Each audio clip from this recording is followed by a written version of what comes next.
शुभोदय बच्चों, आप सभी का हिंदी क्लास में स्वागत है। आज हम 9वीं कक्षा का पहला पद्य जय जय भारत माता इस कविता के बारे में जानकारी लेंगे।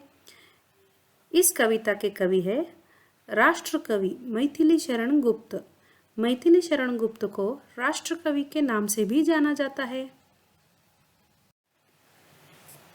कविता के बारे में जानने से पहले सबसे ज़रूरी है कवि परिचय, क्योंकि कवि परिचय के बारे में आपको परीक्षा में प्रश्न पूछे जाते हैं। इसीलिए कवि परिचय जानना सबसे ज़रूरी है। तो आइए हम कवि परिचय देखेंगे। कवि का नाम है मैथिली शरण गुप्त।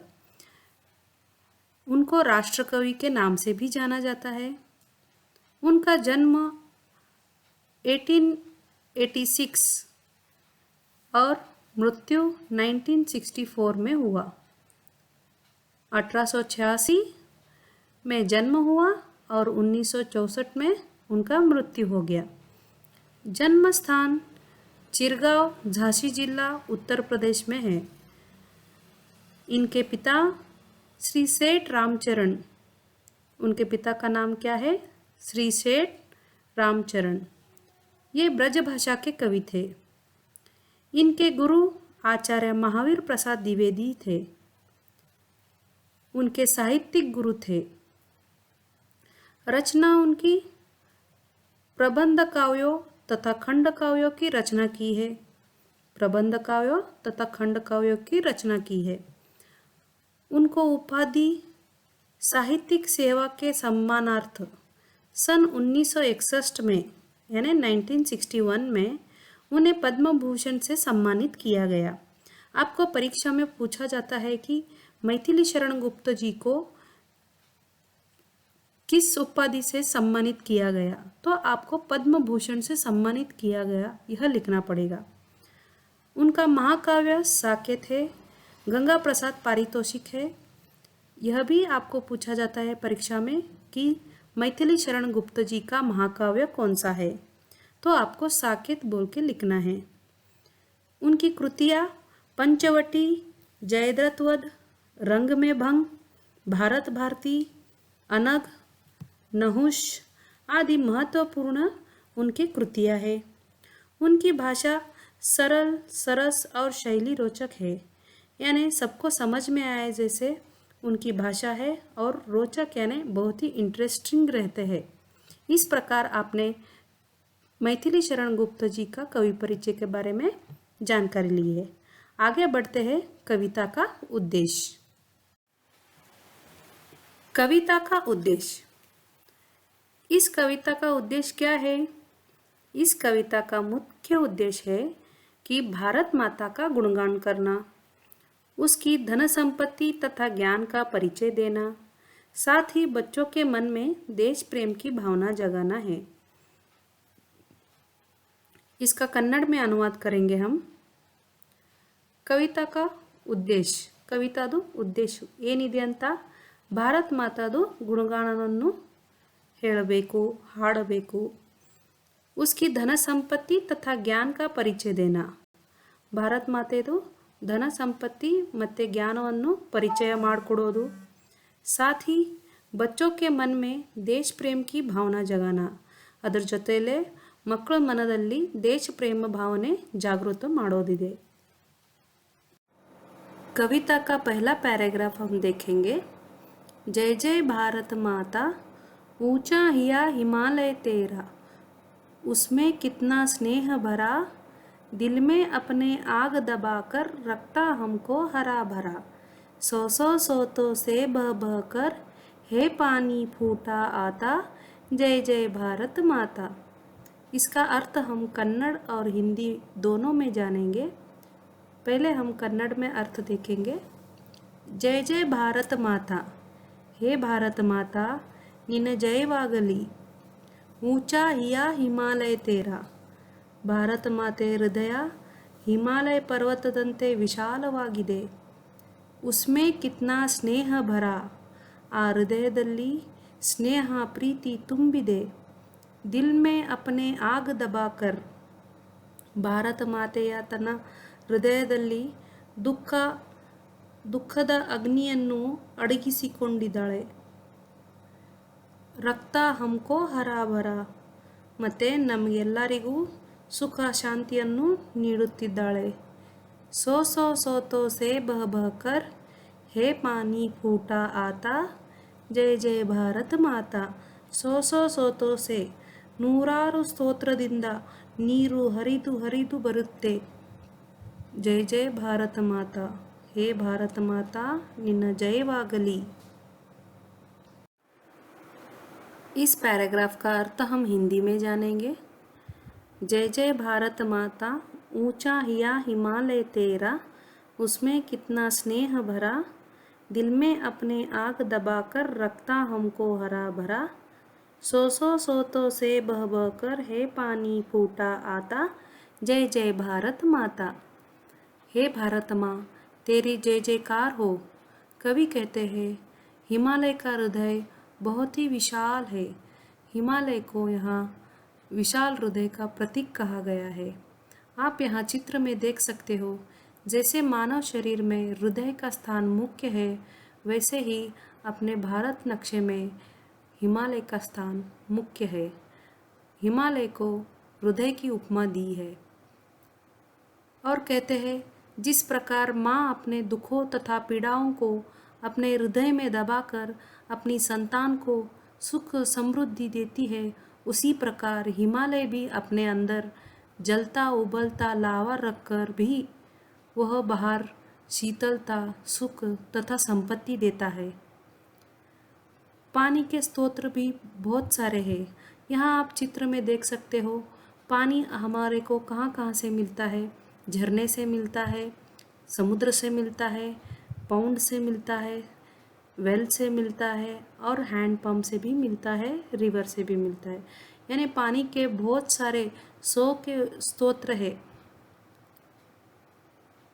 हृदय से पानी रूपी अमृत अनगिनत स्तोत्र है, निकल कर हमें समृद्ध करता है, सभी लोगों को पानी देता है। हे भारत माता, तेरी जय जयकार हो। कविता का दूसरा पैराग्राफ हम देखेंगे। कमल खिले तेरे पानी में, धरती पर है आम फले, इस धानी आंचल में देखो कितने सुंदर भाव पले, भाई भाई मिल रहे सदा ही, टूटे कभी न नाता, जय जय भारत माता। इस कविता का अर्थ हम कन्नड़ में देखेंगे। कमल खिले तेरे पानी में, ಭಾರತ ಮಾತೆ ನಿನ್ನ ನೀರಿನಲ್ಲಿ ಕಮಲ ಹೂಗಳು ಅರಳಿದೆ. ಧರ್ತಿ ಪರ್ ಹೇ ಆಮ ಫಲೆ, ಹಾಗೂ ಈ ಭೂಮಿ ಮೇಲೆ ಮಾವಿನ ಹಣ್ಣುಗಳು ಹಣ್ಣಾಗಿದೆ. ಇಸ್ ಧಾನಿ ಆಂಚಲ್ ಮೇ ದೇಖೋ ಕಿತ್ನೆ ಸುಂದರ್ ಭಾವ್ ಪಲೆ, ನಿನ್ನ ಹಸಿರು ಸೆರಗಿನಲ್ಲಿ ಎಷ್ಟೊಂದು ಸುಂದರ ಹಾಗೂ ಮಧುರ ಭಾವನೆಗಳು ಬೆಳೆದಿದೆ. ಭಾಯಿ ಭಾಯಿ ಮಿಲ್ ರಹೆ ಸದಾ ಹಿ, ಭಾಯಿ ಭಾಯಿ ಮಿಲ್ ರಹೆ ಸದಾ ಹಿ, ಟೂಟೆ ಕಭಿ ನ ನಾತಾ, ಜಯ ಜಯ ಭಾರತ ಮಾತಾ. ಈ ನಿನ್ನ ಮಡಿಲಿನಲ್ಲಿ ಜನರು ಅಣ್ಣ ತಮ್ಮಂದಿರ ಕೂಡಿಕೊಂಡು ಬಾಳುತ್ತಿದ್ದಾರೆ. ಅವರಲ್ಲಿ ಎಂದಿಗೂ ಒಂದು ಭಾವನೆ ಮೂಡಿರಲಿ, ಅಣ್ಣ ತಮ್ಮಂದಿರ ಭಾವನೆ ಸಂಬಂಧ ಮರೆಯದಿರಲಿ ಎಂದು ಕವಿ ಕೇಳುತ್ತಿದ್ದಾರೆ.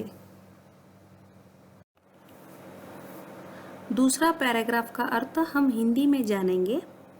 कमल खिले तेरे पानी में, धरती पर है आम फले, इस धानी आंचल में देखो कितने सुंदर भाव पले, भाई भाई मिल रहे सदा ही, भाई भाई मिल रहे सदा ही, टूटे कभी न नाता, जय जय भारत माता।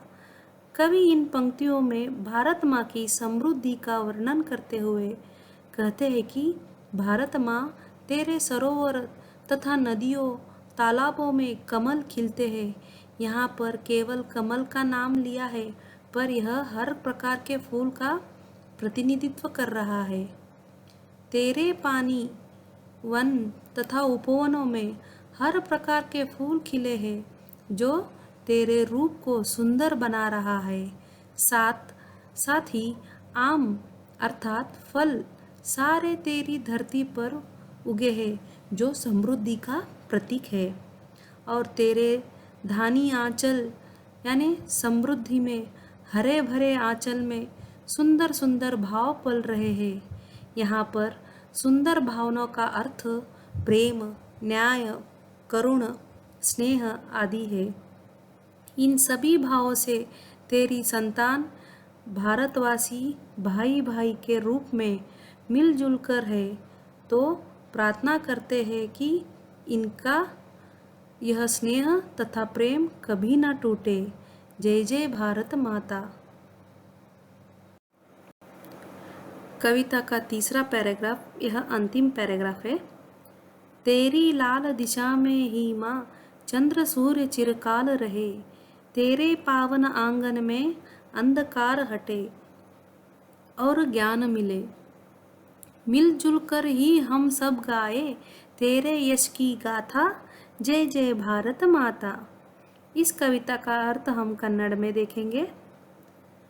तेरी लाल दिशा में ही माँ चंद्र सूर्य चिरकाल रहे, ಭಾರತ ಮಾತೆ ನಿನ್ನ ಕೆಂಪು ದಿಕ್ಕಿನಲ್ಲಿ ಚಂದ್ರ ಸೂರ್ಯರು ಯಾವಾಗಲೂ ಅಮರವಾಗಿಲಿ। तेरे पावन आंगन में अंधकार हटे और ज्ञान मिले। ನಿನ್ನ ಪವಿತ್ರ ಅಂಗಣದಲ್ಲಿ ಜನರ ಮನದ ಅಜ್ಞಾನದ ಅಂಧಕಾರ दूरವಾಗಿ ज्ञानದ ಜ್ಯೋತಿ ಬೆಳಗಲಿ। मिलजुल कर ही हम सब गाए तेरे यश की गाथा, जय जय ಭಾರತ ಮಾತಾ। ನಾವು ಎಲ್ಲರೂ ಕೂಡಿ ಒಂದಾಗಿ ನಿನ್ನ ಕೀರ್ತಿಗಾನವನ್ನು ಹಾಡುವೆವು। ನಿನಗೆ ಯಾವಾಗಲೂ ಜಯವಾಗಲಿ, ಭಾರತ ಮಾತೆ जयवागली। कविता का तीसरा पैराग्राफ, अंतिम पैराग्राफ का अर्थ हम हिंदी में भी जानेंगे। तेरी लाल दिशा में ही माँ चंद्र सूर्य चिरकाल रहे, तेरे पावन आंगन में अंधकार हटे और ज्ञान मिले। मिलजुल कर ही हम सब गाए तेरी यश की गाथा, जय जय भारत माता। यहाँ कवि अंतिम पंक्तियों में कह रहे कि तेरी लाल दिशा में, लाल दिशा यानी सूर्योदय की दिशा, क्योंकि सूर्योदय को प्रगति का प्रतीक माना जाता है। कवि कहते हैं कि तेरी प्रगति की दिशा में चंद्र और सूर्य चिरकाल यानी सदा रहे, अर्थात तेरे यश के चंद्र और सूर्य हमेशा चमकते रहे तथा तेरी पवित्र धरती पर अज्ञान रूपी अंधकार हटकर ज्ञान रूपी प्रकाश फैले। तब हम सारे भारतवासी मिलजुल कर तेरा यशोगान पूरे संसार में गाकर सुनाएंगे। तेरी जय जयकार हो, जय जय भारत माता, जय जय भारत माता। इस प्रकार आपने तीसरा पैराग्राफ का भी अर्थ जान लिया है। आशा करती हूँ यह कविता आप सबको अच्छे से समझ में आया होगा। अगले वीडियो में इस कविता का अभ्यास करेंगे और प्रश्न उत्तर के बारे में जानकारी लेंगे ताकि आपका नोट्स कंप्लीट हो जाए।